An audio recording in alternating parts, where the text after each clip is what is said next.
Divorce के वक्त, तलाक के वक्त कितना मुश्किल होता है फाइनेंशियल सेपरेशन। मुझे नहीं पता कि आपके दायरे में या आपके सर्विसेज के दायरे में ये चीज़ आती है या नहीं आती है, लेकिन देखिए डिवोर्स या तलाक बहुत मेसी हो जाता है, बहुत कॉम्प्लिकेटेड हो जाता है, बहुत गंभीर हो जाता है जब फाइनेंशियल सिचुएशन बहुत ज़्यादा टाइट हो या बहुत गंभीर हो। कुछ बताइएगा किस तरह से कुछ केसेस अगर आप हमें एग्जाम्पल के तौर पर समझा सके कि कैसे फाइनेंशियल सेपरेशन तलाक के वक्त बहुत कॉम्प्लिकेटेड होता है। आज के टाइम में महिलाएं एज वेल एज पुरुष दोनों एक इक्वल माने गए हैं। तो ऐसी सिचुएशन में कोर्ट क्या करता है कि दोनों की स्थिति देखता है कि दोनों एक दूसरे के साथ अगर नहीं रह पा रहे हैं तो वो अपना मेंटेनेंस कैसे कर सकते हैं। तो अब तलाक लेने के दो तरीके हैं। एक तरीका ये होता है कि म्यूचुअली आप कोर्ट में जाइए और जो भी आपकी टर्म्स एंड कंडीशन उसके बेसिस पे तलाक ले लेते हैं। और तलाक लेने के बाद ये डिसाइड होता है कि क्योंकि जिम्मेदारी जनरली आज के टाइम में हमारे समाज में यही है कि पति की जिम्मेदारी है अपनी पत्नी की जिम्मेदारी देखना।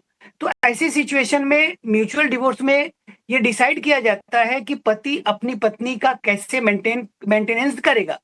तो इस सिचुएशन में कभी-कभी क्या होता है कि लमसम अमाउंट फिक्स हो जाता है, जो अभी कल ही आपने देखा करोड़ों में डील हुई है, जिसमें पति ने कुछ 3 करोड़ 4 करोड़ जो भी होगा मीडिया में मैंने देखा, अपनी वाइफ को मेंटेन करने के लिए करोड़ में डील किया है।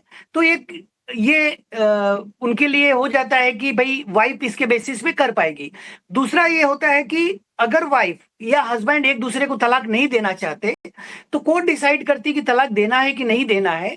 और ऐसे सिचुएशन में वाइफ कैसे खुद को मेंटेन करेगी, क्योंकि वाइफ है, उसके बच्चे हैं, उनकी जिम्मेदारी हस्बैंड के ऊपर रहती है।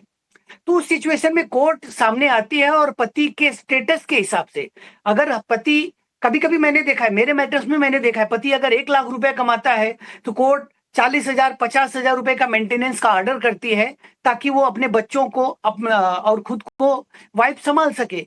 तो ऐसी सिचुएशन में कोर्ट बैलेंस बना करके चलती है।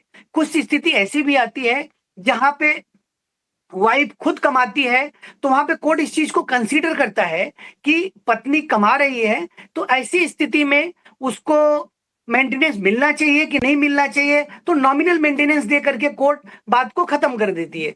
तो आज के समय में ऐसी सिचुएशन आ गई है।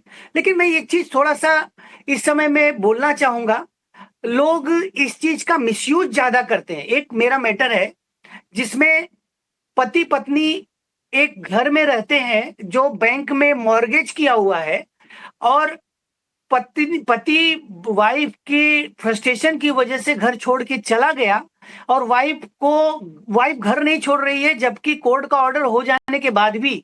और जब बैंक वाले पोजीशन लेने के लिए आते हैं तो वाइफ फिनाइल पी लेती है और बोलती मैं घर छोड़ के नहीं जाऊंगी। ऐसी सिचुएशन भी आती है जिसमें हस्बैंड एंड वाइफ एक इस ऐसी सिचुएशन से डील करते हैं। बैंक प्रॉब्लम में आती है कि उसका पब्लिक मनी इन्वॉल्व है, कैसे उसको सिक्योर करे। ऐसी स्थिति आती रहती है। चलिए, कुछ केसेस जो आपने बताए हैं वो डायरेक्टली हमारी इस चर्चा में हम नहीं शामिल करेंगे क्योंकि इस चर्चा का